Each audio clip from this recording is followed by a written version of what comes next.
Muy bien, iniciaremos entonces con el tema de resistencia de las malezas a los herbicidas y su manejo, porque entendemos que es una parte compleja cuando hablamos del manejo de malezas usando herbicidas, que cada uno a veces tiene su propia opinión y su temor a que los herbicidas pueden estar desarrollando la resistencia y que vamos a en un momento dado crear individuos, crear malezas que ya no vamos a poderlas controlar, no solo con el herbicida, sino con las dosis normales. Entonces comenzaremos con este tema dando una definición muy global de lo que es la resistencia. Es decir, en general, resistencia es un concepto que tiene que ver con plagas, es decir, insectos, enfermedades, pero hablando de malezas, trataremos de enfocarlo a lo que son pues, estos seres vivos que son las plantas llamadas malas hierbas. Una definición muy general no, implica que es la habilidad heredable de un biotipo de maleza o cultivo a sobrevivir una aplicación de un herbicida a la cual la población original era susceptible. Refiriéndonos a un biotipo, en el caso de plantas, decimos que un biotipo es un grupo de plantas dentro de una especie que presenta rasgos que no son comunes a la población en su conjunto. Es decir, pueden haber biotipos de cualquier planta, tanto cultivos como malas hierbas, pero vamos a estar refiriéndonos a las malas hierbas. Esta es una definición muy general de resistencia, pero hay un concepto también de una resistencia cruzada. Resistencia cruzada es un tema que es más complicado cuando lo tenemos, porque se refiere a un biotipo de maleza que ha ganado resistencia más de un herbicida con el mismo modo de acción, de la misma o de diferentes familias. Eso es un poco complejo, lo trataremos de desarrollar también. Y resistencia múltiple es aún más complicado, un biotipo de maleza que ha desarrollado tolerancia a más de un herbicida producido por diferentes presiones de selección, o sea, por diferentes modos de acción. Y ahí es donde viene el concepto de tratar de definir por qué se vuelven las plantas resistentes a los herbicidas. Hay tres formas, pero lo más común es la primera y es la que vamos a discutir en este video que vamos a dejar grabado. El primero es la alteración del sitio de acción, la segunda es la aceleración del metabolismo y el aislamiento. Como decíamos, la más común es la alteración del sitio de acción. ¿Y a qué nos referimos esto? Vamos a explicar una parte común pues, que se ha discutido mucho en otros menesteres, para otros menesteres, en este caso con esta planta tan común. Este es el common lambsquatter, es el apazote común, Chenopodium. El Chenopodium ha sido muy estudiado en cuanto a resistencia. Y a nivel de célula vegetal, a nivel de cloroplastos, que es donde actúa el herbicida, vamos a hablar del herbicida atracina, o sea, a la derecha está enmarcado en el cuadro, y aquí se toma muy en cuenta el concepto que tenemos en biología de las enzimas. Las enzimas, en este caso, lo que hemos llamado la llave y la cerradura. Hacia la izquierda del cuadro, está hacia la derecha, tenemos cómo es el apazote común, el susceptible. Vemos las dos entraditas que tiene la cerradura. Esa es lo común y ahí actúa la atracina. Pero ya en el alterado, el que se ha vuelto resistente, que es hacia la derecha de ese recuadro, vemos que solo hay uno, la cerradura cambió y entonces ya el herbicida no va a encajar en eso. Eso es lo común en la alteración del sitio de acción. Y entonces trataremos de explicar cómo ocurre esta, cómo es que se ha dado. Uno de los conceptos más comunes que hay que entender es lo que se llama presión de selección, o lo que el señor Darwin enfocó como la selección natural. Todos los seres vivos pueden y tienen la capacidad de adaptarse e ir desarrollando lo que es prácticamente una selección. Y aquí es donde ponemos este cuadro, hacia el primer cuadro arriba a la izquierda, vemos que en la aplicación, cuando se aplicó el herbicida, tenemos que sobrevivió una plantita de esas que habían ahí, de esas 15 plantitas, digamos, 16, 17 plantitas, una que está ahí marcada en negro es la que sobrevivió. Cuando esta sobreviviente se reproduce y establece nuevamente su semilla, y al reproducirse ya tenemos en el tercer cuadro, el que va hacia abajo, y en el tercer cuadro hay más sobrevivientes. Ahí por lo menos ya vemos 3 sobrevivientes que hay de esos que fueron adaptándose a prácticamente, adquirieron esa característica que decíamos de la llave y la cerradura, hasta que finalmente, eventualmente, llamemos, la mayoría en el cuadro de la derecha, de abajo, vemos que prácticamente todos se volvieron resistentes. Ese biotipo ya se volvió resistente. Ese prácticamente ya es el que trae la complicación. Entonces, la resistencia a herbicidas alrededor del mundo. ¿Cuándo comenzamos eso? Esto viene dándose desde los años finales de los años 90, años 2000, pero para entonces, alrededor de 2003, que ya son los reportes que tenemos, habían 284 biotipos resistentes alrededor del mundo. 171 especies involucradas, entre esas 101 dicots. Recuérdense que aquí tratamos con hojas anchas, que son las dicotiledóneas, y 69 las monocotiledóneas, que normalmente son lo que llamamos hojas angostas. Alrededor de 270.000 campos. Eso era lo que había en ese dato. A los inicios, ¿cómo se inicia la resistencia? Ya lo decíamos, los primeros datos que hay es a partir de 1968. Ya escarbando más ahí en los datos que tenemos, se llega a que el primer dato fue en Washington, en el estado de Washington, en cultivos de invernadero, y era una especie común con nosotros, lo podemos tener, un Senecio vulgaris, que es de la familia Composite, que le llamamos nosotros botoncillos, en inglés es el groundsel, common groundsel, fue la primera que está pues catalogada con la resistencia. Y el primer herbicida era atracina. Después te comprobó también con simacina, que son de la misma familia. Estas son de las tiacinas. Así que fueron los primeros investigados. Y de ahí se comienza a desarrollar ya en los años 60, dijimos 67, ya cómo viene la cronología de casos que se fueron incrementando alrededor del mundo. Ya para los años 70, 80, y vemos al final de los años 90, ya llegando a los años 2000, todo el número de biotipos que ya eran, ya se había comprobado la resistencia. ¿Qué características de las malezas favorecen la resistencia? Es importante tenerlo en cuenta uno para no estar uno tendiendo a favorecer el desarrollo de la resistencia. Primero, la capacidad reproductiva. Eso es valioso. Recuérdense que los individuos en su reproducción tienen la capacidad de tener variabilidad genética, desarrollar lo que nosotros hemos conocido en biología como la diversidad. Entonces, eso es lo principal. También mecanismos de dispersión de las semillas para ir de un campo cultivado a otro campo y ir desarrollando la resistencia. Esos son los dos más importantes. Y tenemos aquí entonces presentamos las 10 especies más importantes de malezas resistentes a herbicidas, que es lo que decíamos para el año 2003, que eran los datos. Y son los nombres en inglés para que puedan, si alguien tiene la capacidad de investigarlos, pero aquí están los nombres científicos, que eso no nos varían. Y entre esos, nosotros podemos ver que hay muchas dicotiledóneas, ya habíamos dicho, y también hay de hojas anchas. De hojas anchas predominan las amarantáceas, predominan las compuestas, compósite, estamos diciendo, y una de las primeras que fue una quenopodiaceae, que es el Conopodium album, que es el papazote. Aquí tenemos Lolium rigidum, son gramíneas, avena fatua es una gramínea, la avena loca le llamamos nosotros, Amaranthus espinosus, Amaranthus retroflexus, que es una amarantácea de los famosos, en inglés son pigweed, pero para nosotros son los famosos bleros, o amarantos que les llamamos, Quenopodium album, que ya está el gum squirrel común, que es el apazote común, Setaria viridis, para nosotros le llamamos la cola de zorro, Echinocloa cruzgali, que son uno de los arrocíos, solo que este tiene espigas barbadas, y también una muy común que sí hay en nuestros campos, la Eleucine indica, que le llamamos comúnmente paja de gallina. Coquia scorparia, que casi no es común con nosotros, que es otra de las dicotiledóneas. Conisa canadiensis, muy común, que son los botoncillos para nosotros. Y el Amaranthus híbridos, que es otra de las amarantáceas. Que ya vamos a ver por qué las amarantáceas son muy comunes. Son plantas muy prolíferas, tienen la capacidad de producir gran cantidad de semillas.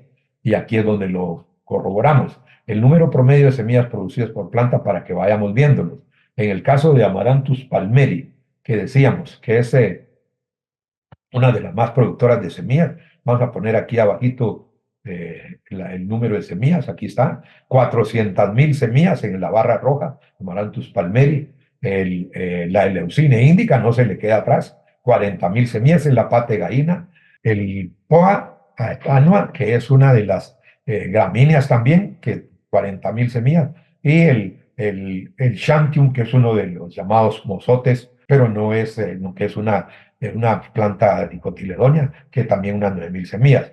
Para tener el panorama de cuánto implica ese número de semillas, hacia abajo, al lado derecho, tenemos, por ejemplo, la planta de maní, una planta produce 175 semillas, en el algodón 250 y una de nuestras común y muy conocidas plantas de maíz pueden llegar a producir 800 semillas. Comparado con la capacidad que tiene el Amaranthus palmeri de 400.000 semillas y que potencialmente cada una puede ser un nuevo individuo. Entonces vemos esa característica principal. También ahora miremos qué características del herbicida influencian la resistencia a las malezas para tenerlo muy común en nuestro manejo. Y lo primero es herbicida con un solo sitio de acción. Tan común que es para nosotros tener un herbicida pero muy eficiente, pero específico. Pero hay que tener en cuenta que también cuando es un solo sitio de acción, corren el riesgo de desarrollar la resistencia. Herbicidas usados múltiples de veces durante el periodo de cultivo.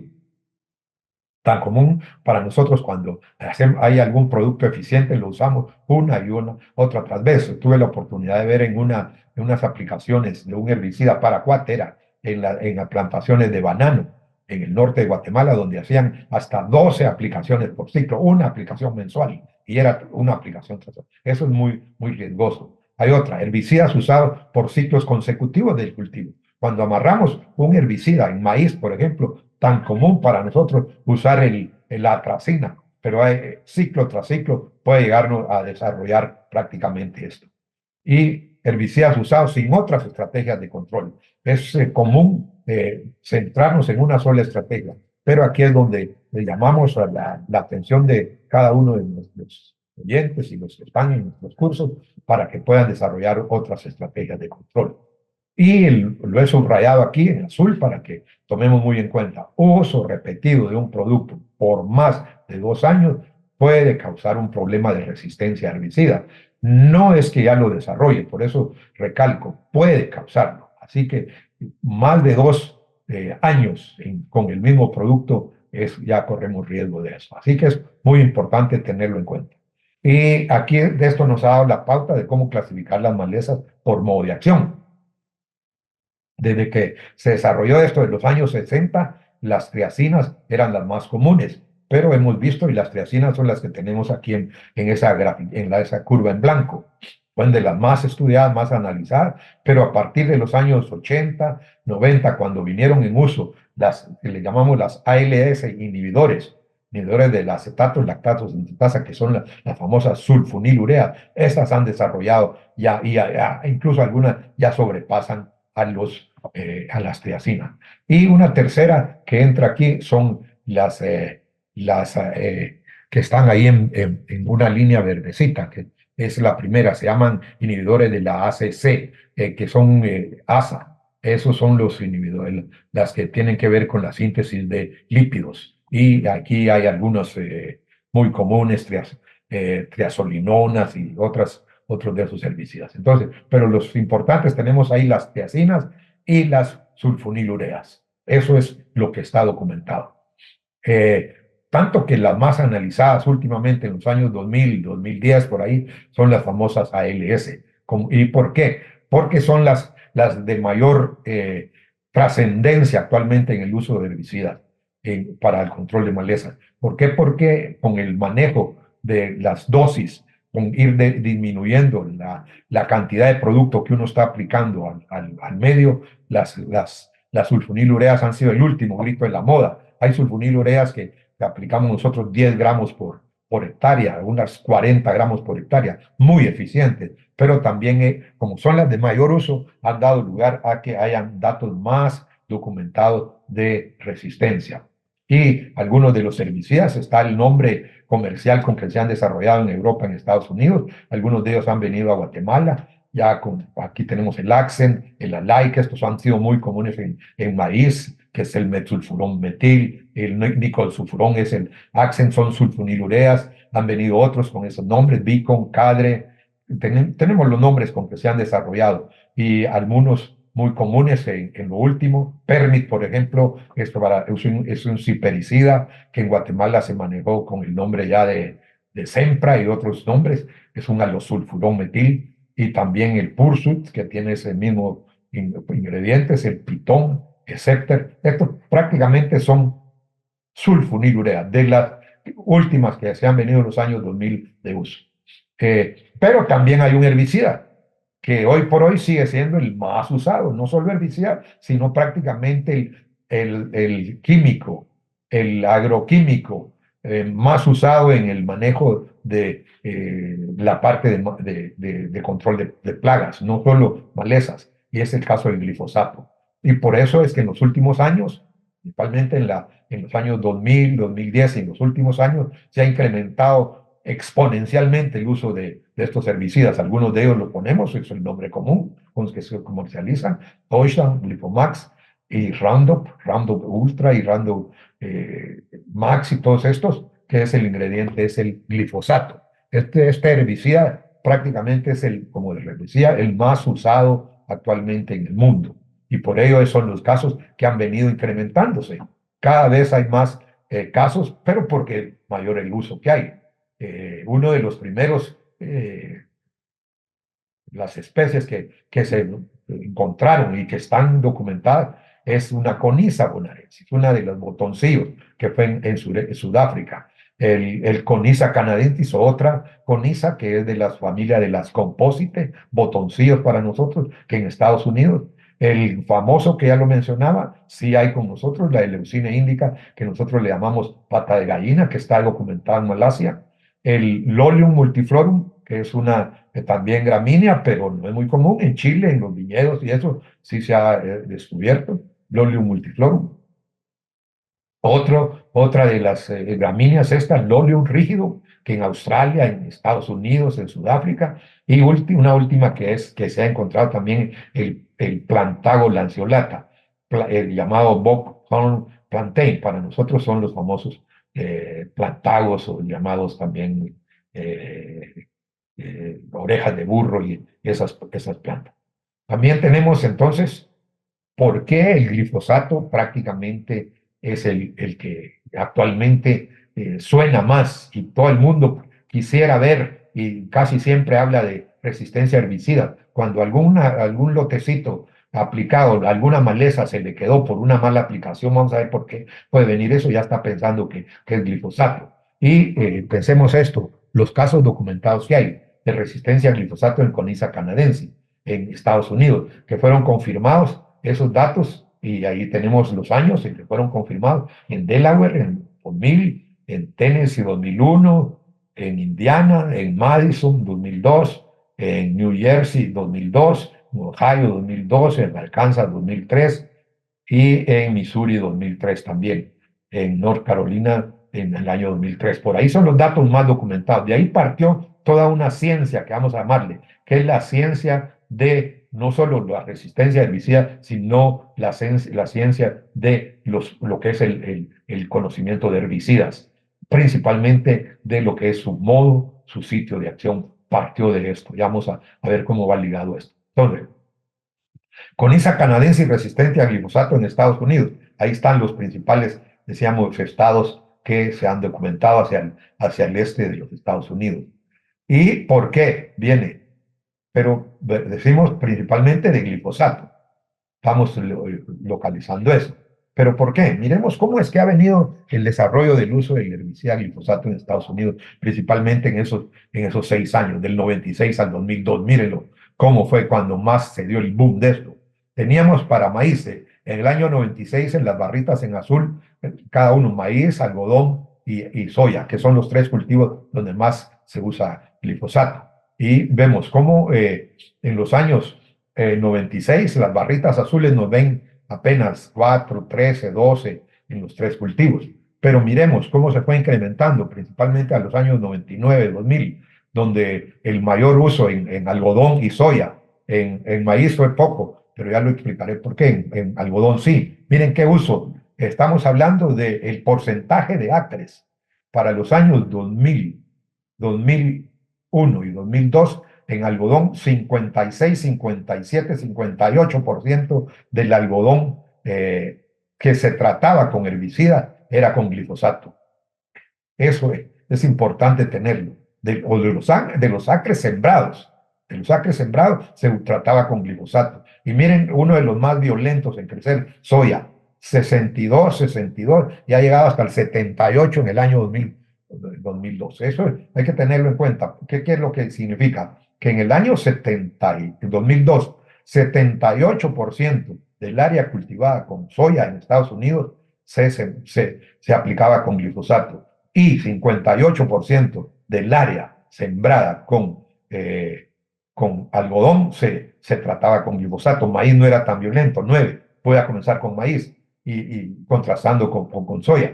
Lo que pasa es que a partir de los años 90, finales de los 80, 90, es cuando viene el boom también de los organismos genéticamente modificados. Y hay que ser claros, el principal o de dónde partió esto de la transformación genética de plantas para resistencia fue con glifosato.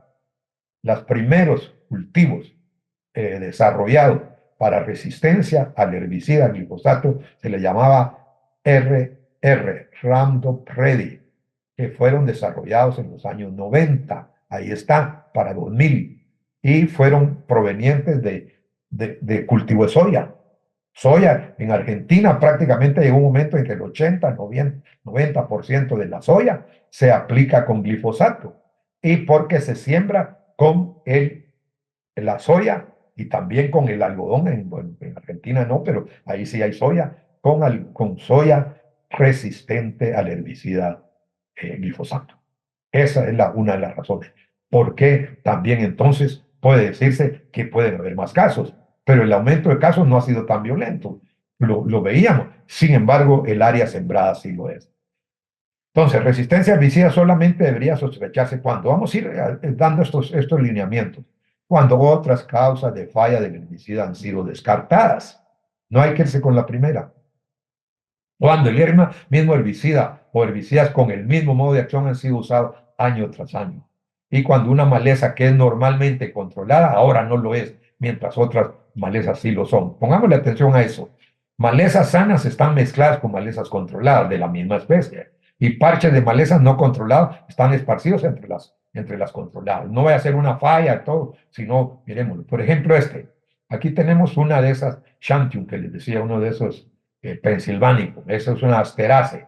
Esa asterase, miremos aquí, entre todo el alrededor están sanas. Y aquí hay una que sí fue muerta, que sí se murió. Entonces, esas que están por ahí sanas, ahí sí, ¿qué pasó con esta que sí se murió?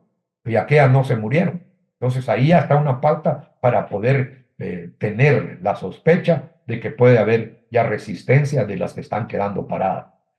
Porque primero hay que descartar esto, como lo decía Sibel, las causas de la falla de los herbicidas. Hay que ser claros, ¿por qué no pueden fallar los herbicidas?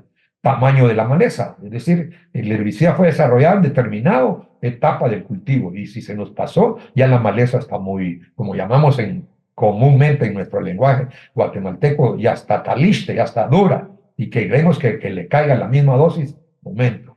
La humedad del suelo. La humedad del suelo no es porque el herbicida necesite como tal, pero la maleza va a estar en condiciones muy susceptibles para el herbicida o muy resistente al herbicida dependiendo de la humedad del suelo. La temperatura la hace también a ella. La maleza se adapta a su ambiente. La humedad relativa también. Y la dosis es valioso también. Normalmente la gente no está tentada a sobredosificar, salvo cuando hace unos trabajos de ensayo, yo decía, para tener en las primeras pruebas de si va a matar o no va a matar, pónganle un poquito, un 10% más del herbicida para ver si tiene efecto, para después ajustarlo.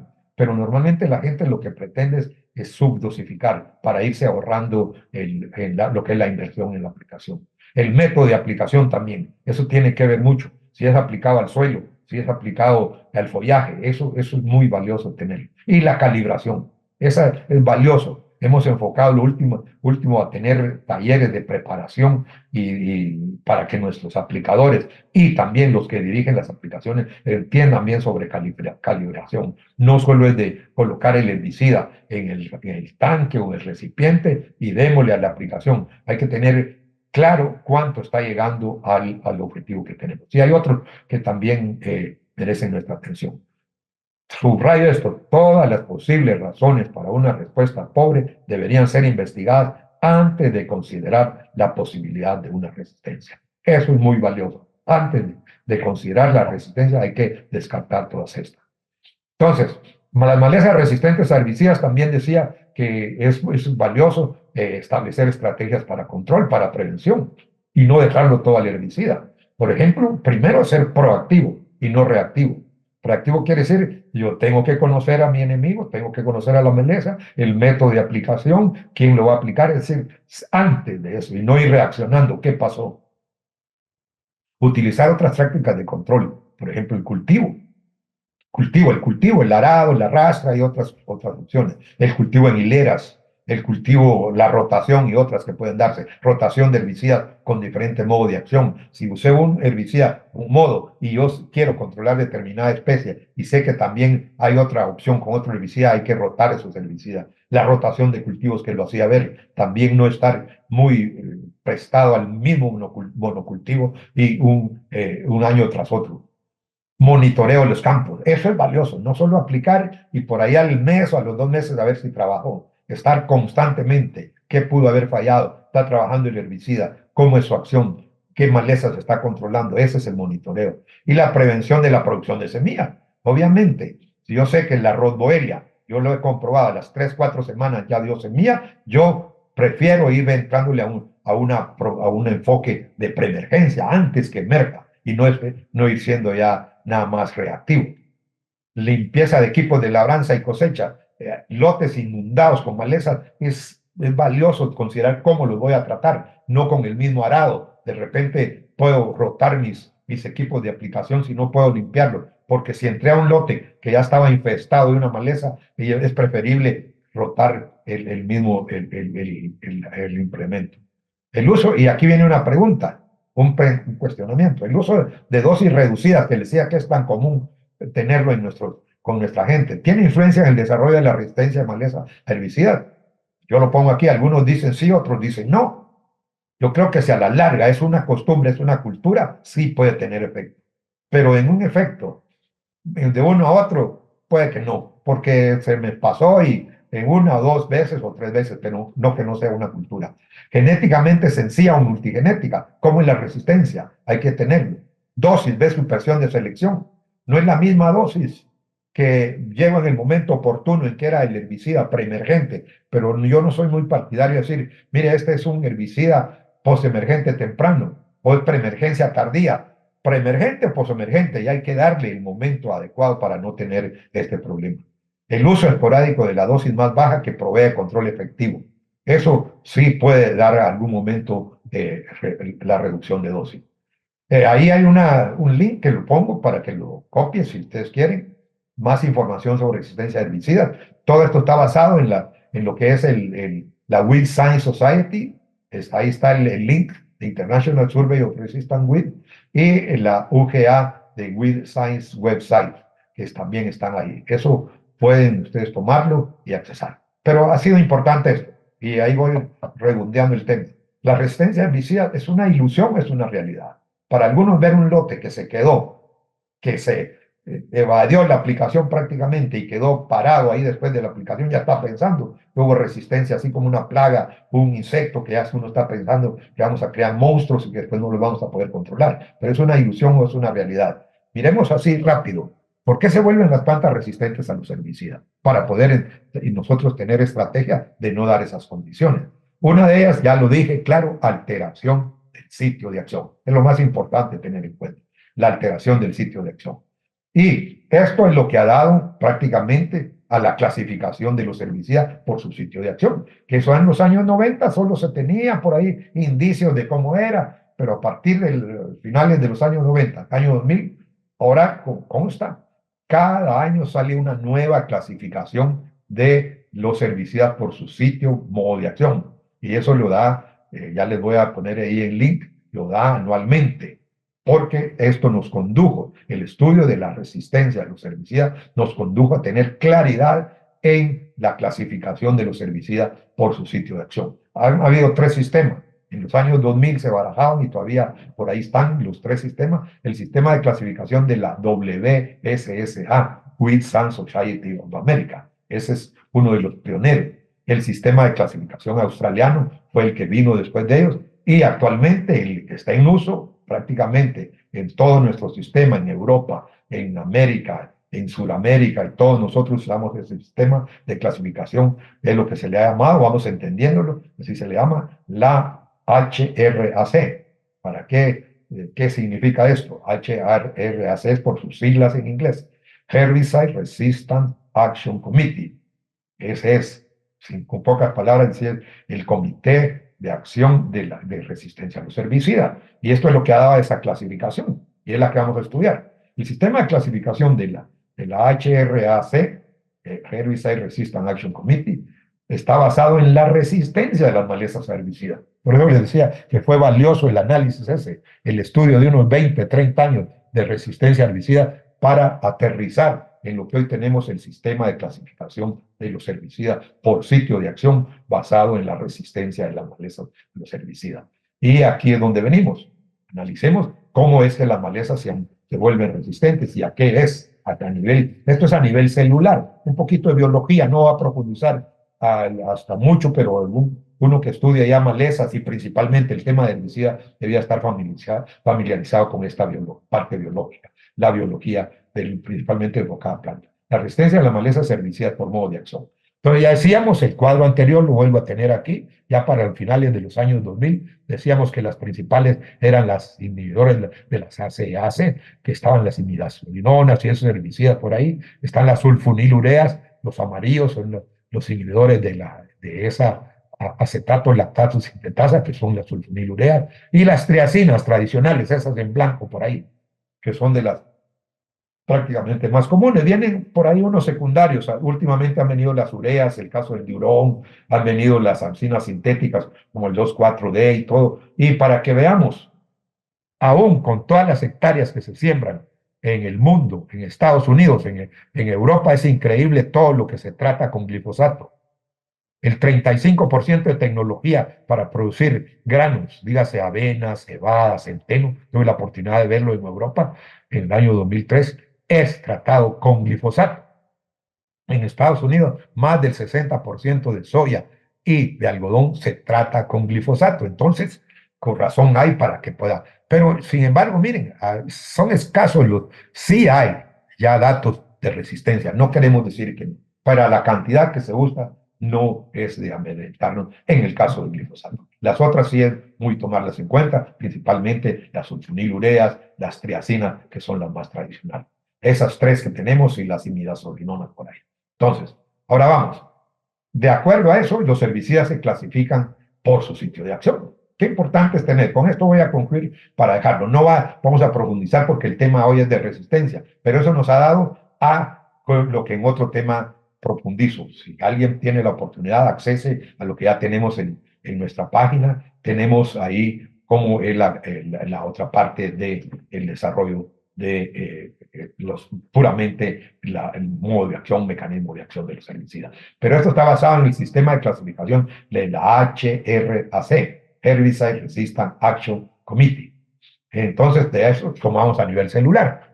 Y por eso es que la célula valiosa, la célula vegetal, lo distingue esa partecita medio anaranjada que hay al exterior, que es la pared celular. La célula animal no tiene esa pared, pero miremos dónde. ¿Y a dónde es que se ha tratado? Tradicionalmente era uno de los primeros, las triacinas fueron a lo que es el punto de la fotosíntesis.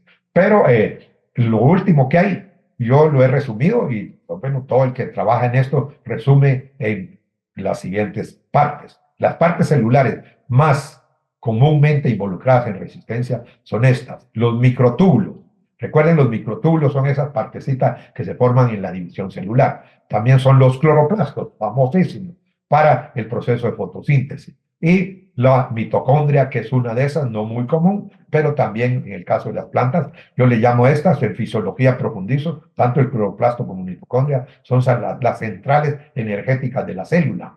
Por eso es que una célula tiene vida, por eso está ahí, porque necesita energía y aquí es donde se manipula la energía, donde se maneja la energía, tanto en el cloroplasto como en los mitocondrias.